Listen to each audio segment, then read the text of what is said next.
question I would like to ask you, as far as, since I specialize in equine behavior aspects, when the many horses that you have dealt with over your career, I was very interested to see how the variable characteristics of the behaviors affect the training.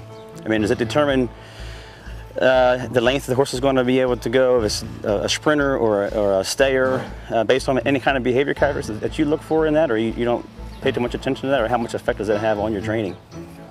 Well, I think, a lot of horses, they can fool you. Usually you can tell by the way they're made. Usually a little short-legged horse, is not going to take you very far, or if they're real wide in front.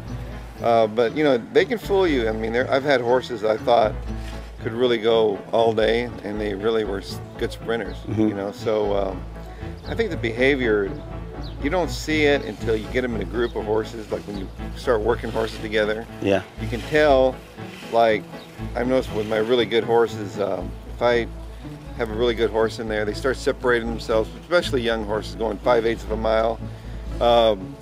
That's when whatever the herd instinct, the herd dynamics takes place, because that's when the good horses start and the other horses don't. It's almost like when you're little kids, when you raise somebody and you knew somebody was, you just forget about it. Yeah. And you see a lot of these horses, they can't keep up, so they just, they lose interest in it. So then you have to sort of work with those and make sure you get that confidence back up. It's a mental nurturing as much as it's a physical nurturing. And that's one of the unique things that I find researching and studying wild horses in Montana, especially how the bands work and how the different ages work and where they actually fit into the hierarchy. And one of the unique things I often see in watching this horse behavior is when they're getting away from danger on the hoof, when they're moving at a high rate of speed to get away from something, especially when they're going to a bottleneck, they kind of funnel in to where they are in a herd dynamic, especially in the wild. And one of my beliefs and main focuses in equine athletic psychology is to find ways to advance this information and apply it to the horses in this environment, to nurture them along mentally, to get them over the hump or help them with any kind of latent issues that are maybe holding them back. And I was just curious to your opinion of how the behavior did affect that, because it's one of my interests. Well, one of the things is that, and you see it every year, is the Kentucky Derby is a prime example. You've got 20 horses, they're not used to that. They leave there, the jockeys, everybody's nervous. All of a sudden, they're all grouped up and they funnel in together going in that first turn. And that's the only race where you'll see really good horses. They get beat 14, 15, 20 lengths. And how can that happen? They can come back 2 weeks later and they can win the Preakness or whatever. And what happens is they get in there, and for some reason, I think with all the excitement going on and all the bumping and everybody's trying to fight for position with a huge field, I think some of these horses, what happens to them is their adrenaline kicks in, because they think, boy, there must be a lion chasing us or something. And by the time they hit the half-mile pole, all these jockeys will come, hey, by the time I got to the half-mile pole, I was empty. That's where, to me, where the herd dynamics comes in, is that when you have a large field, you have to be careful. And I've noticed a lot of horses, when they get in that kind of position, they get tense or whatever, and horses seem to bleed from the lungs when they get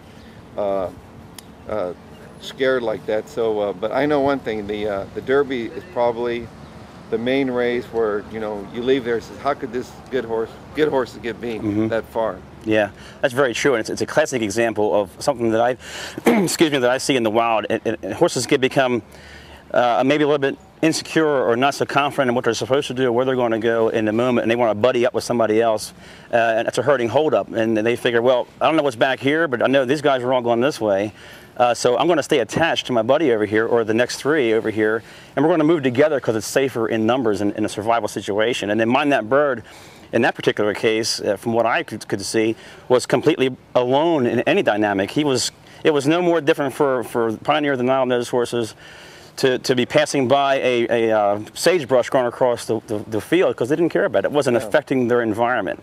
And then Mind That Bird had a clear path because he was so separated from. Well, like in Europe, they have large fields, and on these grass races, they go a mile and a quarter, they have 20 horse fields. But there, everybody, the jockeys, speed is not important there. Everybody they break, and everybody grabs their horse. They're just loping along. So there's no urgency to get somewhere. Where like in America on dirt, there's urgency. You got to get your spot, you got to find your hole, you got to do all this. And so that's why the jockey comes into play. You want somebody that's really calm and cool, that's going to keep their horse like, you know, the guy, they go by what their rider's telling them. If you got somebody in there that's gets a little bit excited or whatever, all of a sudden he's going to think maybe there is a lion back there, or there's something chasing us. It's not good because everybody else is fighting here. But that's where it makes sense. It's why these good horses, and I've had my good horses myself, how could they get beat so badly? And that's it. They're done at the half mile, 3/8. They're empty. And that's because something got them stirred up, and they got scared, and they were done. Yeah. Well, one of the things that I have developed in the wild to study these behavior patterns and try to pinpoint strong points in a horse and weak points in a horse, and the potential for improvement in certain areas is something I call the etho grade, which is short for, it's an ethological research into equine behavior aspects, basically, and it's kind of how I gauge the psyche of the horse to give, whether you're dealing with a yearling for pre-purchase or a 2-year-old or even an advanced horse that's having some issues staying in the middle of the herd per se, there may be some latent issues happening anywhere in the environment that stimulates this that, you know, translate to the track, which certainly can happen in nature, so why wouldn't it be able to happen here? It's something I worked up, like I said, from wild horse research, and it's a gradient scale that I use, and someday we have an opportunity, I'll go over it with you sometime when you have a chance, and you know, but I'd like to have it just to take a peek at. And well, I've learned a lot, but that's why a lot of times we think about what happened, and after talking to you, he says that's what happens with these horses. You know, you wonder, you know, when they run well, you know they're training well, but when a good horse runs a bad race, you're always thinking what it was, and a lot of that is due to your studying about the herd, and something frightened them, something got them out of sync, and that's very true. You know, one of the real unique things to study in the wild, especially with these, you have the bachelor bands, you have the regular family units, you're able to study horses that are injured and how they relate to the other horses. And one of the very unique things that I have discovered in the last few years is two things I kind of center on is the environmental stimulus and how that affects the individual herd dynamic. The individual herd dynamic is how the actual horse is interpreting its environment and how big the dynamic is how confident it is in a certain area, and that's their whole life. You know, when something encroaches upon that area, they can either get pushed away, which shrinks their dynamic, or they can expand into it and embrace it and move past it. And then the interaction then translates into a racing situation when they're in a group. Well, then if I'm not a real confident horse and I'm in motion and that constriction of all the senses is taking place, so I'm having to make quick decisions. Well, everything that I know and how I fit into the herd is going to completely translate to the situation. So it makes a lot of inconsistencies because it depends on when it happens in the herd. And sometimes a horse's herd can be one horse that they buddy up with, or it can be, I can be grouped with you, but you may be grouped with everyone else around here during a race. And so my influence on you is going to be affected by the influence over here. It's like a domino effect. And you guys will all get grouped up together, and we're just going to keep on going. And then I mind that bird is so totally disconnected from all this, goes right on past.